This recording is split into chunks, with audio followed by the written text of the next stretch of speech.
गतकाली अपराह 4टा समय गंजाम भंजनगर ठारे पाखापाखि 2 घंटा प्रबल वर्षा होइतला। भंजनगर एनएसी रे अधिकांश स्थान रे जलबंदी समस्या उपजुथिला। प्रबल वर्षा जोगु अनेक स्थान रे ट्राफिक व्यवस्था विपर्यस्त होई पड़िथिला। गमनागमन पई लोकंकु हंतसंत हेबाकु पड़िला। केउंठी रास्ताघाट जाम तो पुणी केउंठी वर्षा रे बुड़ीछि मोटरसाइकेल।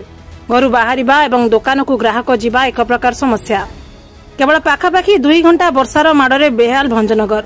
एबे नजर पकांतु ए वीडियो उपरे केमिति भंजनगर सहर भितरे पसिछि वर्षा पानी और सेठी बसी रहिचंती समस्त दोकानी।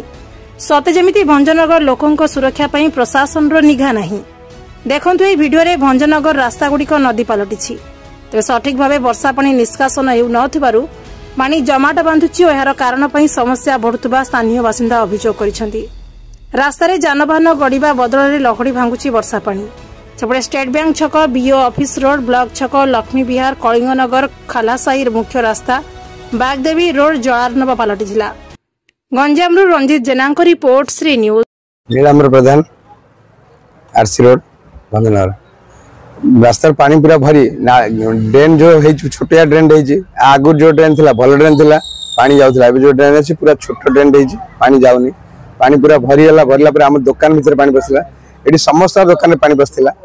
जिते गाड़ी भी जीवा आसीबा भी होतला, को गाड़ी भी साइज जाउला। जो गाड़ी ठिया आइतला से सब भासिला।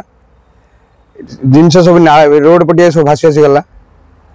पानी मान प्रबल अति प्रबल पानी बिल्कुल जाउनी। नदी अच्छी ढेपरे ड्रेन अच्छी खाल रे।